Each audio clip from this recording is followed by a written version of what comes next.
They say the good die young, but what if the great die on purpose? These weren't just main characters. They were pillars, protectors, icons, and when their time came, they didn't run from it. They walked straight into the storm, knowing it might be the last thing they ever do. This is the untold weight behind their deaths, and how they didn't just die heroes, they died legends. Hi, I'm the Unknown Shinobi. I create weekly anime documentaries, and today we're not just looking at how these MCs died, we're diving into why they had to.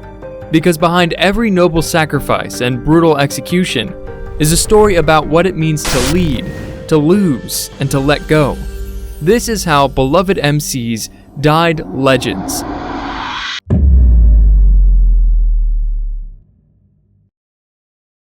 Our journey begins with a man trapped between the past and the void. On April 3rd, 1998, the very first episode of Cowboy Bebop was aired in Japan. Not only that, but that's the very same day that most of us got to meet our MC, Spike Spiegel. To understand how Spike passed as a true legend, we must first understand who Spike really is. He called you a cowboy. What did he mean? What are you? Just a humble bounty hunter, ma'am. On June 26, 2044, Spike was born. Into a world where chaos and crime weren't exceptions, they were the rule. Raised in the shadows of Mars, Spike never had the luxury of innocence. He wasn't molded by peace or comfort, but by survival, by sharp instincts, and by a past he was forced to bury beneath that lazy smile and unbothered walk. The landing wheels aren't retracting! Yep, and the number 2 nozzle won't work either. What? Are you for real? We can't land Well, without them! I knew I should whatever have come happens, here. I'm only 18. happens. As a young man, he joined the Red Dragon Crime Syndicate, a powerful, brutal organization that gave him a name, and almost took his soul in exchange. There he met Vicious, a brother-in-arms turned mortal enemy, and Julia, the woman who would anchor his heart in a world where loyalty was always temporary. But the deeper Spike sank into the Syndicate's world, the more he realized he didn't want to drown in it. I wasn't afraid of anything. I didn't have the slightest fear of dying, no reason for it. I thought that if I die, that's fine with me anytime at all. But then I met a certain woman and it changed. I started to think that I wanted to survive. For the first time, the idea of death began to scare me. So he decided to make one crucial move that would eventually go on to change his life forever. He faked his death to escape, but some ghosts don't just stay buried. Spike Spiegel never truly left the Syndicate behind. His style was effortless, but beneath the calm facade burned a storm of regret and unfinished business, especially with Julia and the loyal, dangerous chaos of Vicious. You told me once to forget the past, because it doesn't matter. But you're the one still tied to the past, Spike! Look at my eyes, Faye. One of them is a fake because I lost it in an accident. Since then, I've been seeing the past in one eye and the present in the other. For years, Spike hopped from one bounty to the next, chasing ghosts of memory while promising himself he wasn't running away. He was searching for a resolution he sadly never found. On April 24th, 1999, the tragic season finale titled The Real Folk Blues Part 2 was released. In this episode, his search would eventually end in a blaze of gunfire in the Syndicate's tower. Every corridor, every flash of steel, stamps out another part of Spike's broken past. When he steps into the final showdown, it isn't about survival, it's the moment he stops running. He wins. He lowers his weapon. He whispers, bang.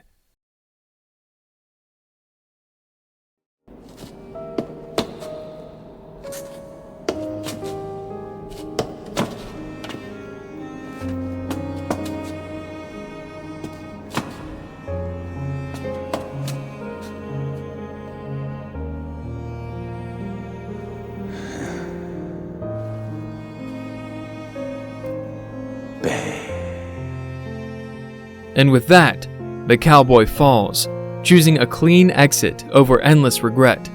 There's no sequel, no return ticket. Did Spike really have a choice at the end? Could Spike have chosen a different fate? I just watched the last episode.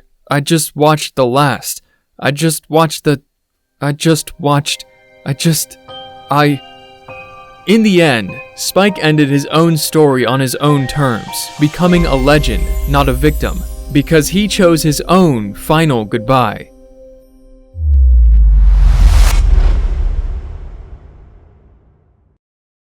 From a cowboy to a king who died wearing the crown of a devil. Acknowledge me as Emperor! Lelouch, I insist that you stop choking her down like... We hear and obey your majesty! All hail Emperor Lelouch! All hail Lelouch! All hail Lelouch! All hail Lelouch! Lelouch Britannia. Born on December the 5th, he was more than a revolutionary. He was its architect. The world has to change, so I will change it. We've been waiting for you, Master Zero. Please, give us your orders. Very well, because after all, I am Zero. The one who will crush the world, and the one who will recreate the world anew. As Zero, he toppled empires and exposed the hypocrisy of power. Every sacrifice, every tear, was calculated to deliver one truth: that real change required a villain to bear the world's burden. As planned, the hatred of the whole world is now focused directly upon me. And now the only thing that remains is to get rid of me and finally break the cycle of hatred. He wore the mask of a monster willingly, absorbing hatred so others wouldn't have to. On September 28, 2008, episode 25 in Code Geass R2 was officially released. It marked not just the end of a series, but the end of a man who turned the entire world into his chessboard. Fools! You finally figured it out! That I've been using you all! That's right. You're all just pawns in my game. Zero, so you really are... Zero! The perfect plan would later start to culminate, where he stages his own coronation, then orchestrates his assassination by the hero he created, Suzaku in guise. Zaku, you're going to be a hero now. The Messiah who saved the world from Emperor Lelouch V. Britannia, the enemy of the world. As Zero. The blade isn't just a weapon, it's a release. The hatred he cultivated becomes the mortar holding the world's fragile peace together. He dies hated, yet sets the foundation for unity. In that final breath, Lelouch transforms from tyrant to savior. Yes. I destroy the world and create it anew. Is Lelouch really dead? Just finished Code Geass, dead inside. Anybody else wish that Lelouch faked his death? He didn't just die, he fulfilled the prophecy he wrote with his own destiny.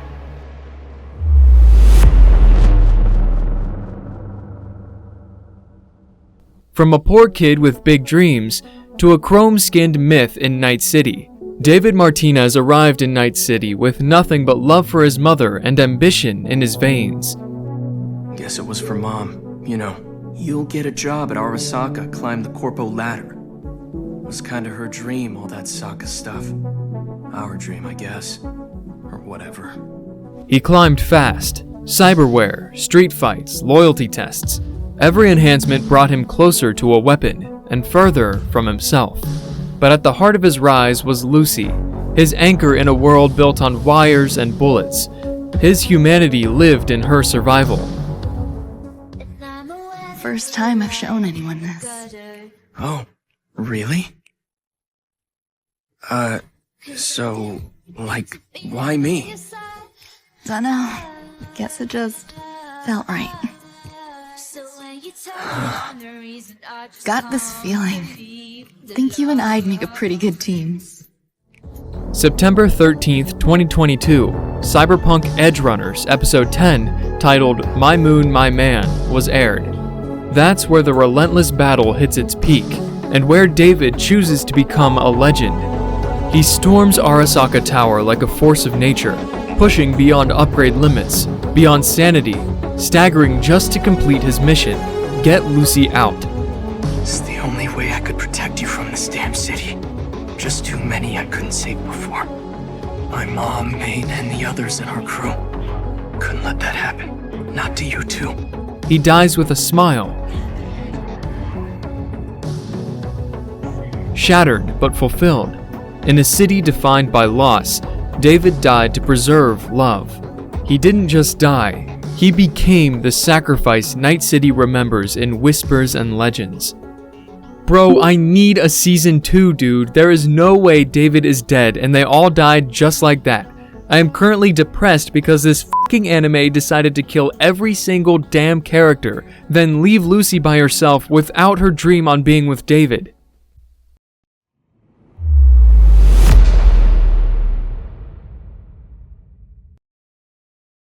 From a chrome martyr to a boy who tried to rewrite fate with blood. Look at you! You haven't grown up one goddamn bit! You're still as useless as you've ever been! Nothing's changed! Born on March 30th, Eren Yeager began as a victim, then a fighter, then a monster, then something else entirely. In Attack on Titan Final Season Part 2 Episode 5 titled From You 2,000 Years Ago, Eren unlocks the Founding Titan's power and launches the Rumbling. Eren's using the power of the Founder! That has to be why the Rumbling has started! This is what Eren wanted all along! He's gonna send these Titans to Marley and crush the global military alliance! Eren's still our ally! He always has been! Sadly, millions die. The world shudders. He stops being the protagonist and becomes the enemy of humanity. It's like you fell in a pile of shit. Eren. Captain Levi.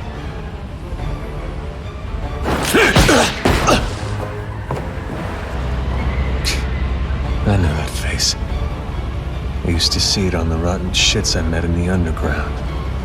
Never thought I'd see it on you. But the final twist wasn't in his fists, it was in his heart. On November 5th, 2023, the very last episode of Attack on Titan was released. In this tragic episode, Eren let himself be killed by Mikasa, the girl who loved him most.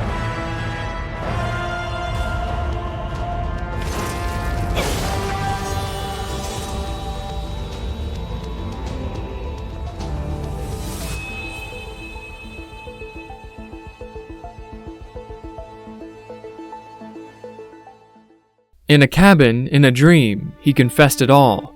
He'd seen the future. He knew he had to die so the world could unite against him. But there's no way I could make Historia become part of that hellish cycle of killing. And I can't commit genocide against everyone past the walls either. So let's leave. Eren's conclusion was so sad. Is Eren truly dead? Wait a minute, why did Eren even die? The craziest thing is, Eren's final act wasn't about domination, it was about sacrifice. He chose to be remembered as a monster.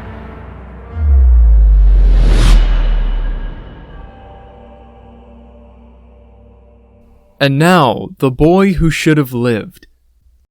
Oh yeah, and the name's Tatsumi, by the way. The whole capital's gonna know my name before too long, so you might want to remember it. Tatsumi, the bright-eyed protagonist of Akame ga Kill, wanted one thing: to help his village, to make a difference. Thanks for the warning, guys. But there's no way I'm gonna turn around and go back now. You see, me and my friends, we have a mission to make a fortune and save our village. He joins Night Raid, an assassin group fighting against a corrupt empire. At first, he's naive, soft, but death surrounds him. His friends fall, one by one. Iesu! You should know that Sayo never did break. She never let herself give in. She was incredible. So, I wanted to to go out a hero. His strong will was the only thing that kept him alive. What the hell is wrong with this place? Still, he fights. Still, he believes. On December 7th, 2014, episode 23 titled Kill the Emperor was released, in which the final battle took place. He dons Incursio, his evolving armor, and takes on a dragon-like emperor fused with a superweapon. He defeats it, but Incursio shatters. His body breaks apart from the strain, but he forces it forward, protecting innocent lives as the capital crumbles around him.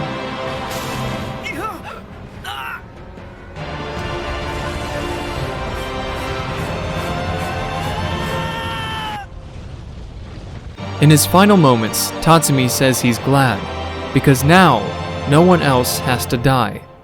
Sadly, he took his final gap and collapsed in Akame's arms. You gave me your word! You gave me your word! The city survives, but the boy with the purest heart does not. Just finished the anime. I feel like I'm internally dying. They did Tatsumi bad.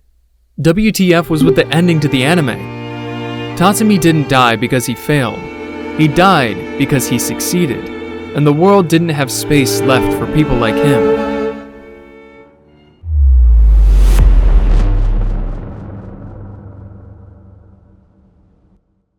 They weren't all perfect. They weren't all saints. Some were monsters. Some were heroes. But they were all main characters. And when the end came, none of them begged. None of them backed down. Spike died with a final bang. Lelouch died to unite the world. David died for love in a city built on pain. Eren became the villain so others wouldn't have to. And Tatsumi died winning a war that would cost him everything. They didn't just die legends, they became them, because they gave up everything, including the ending they deserved. So next time your favorite character dies, don't just ask why they had to go. Ask what they chose to leave behind. Because some MCs don't just die for the plot, they die for everyone else. By the way, subscribe for weekly premium anime documentaries.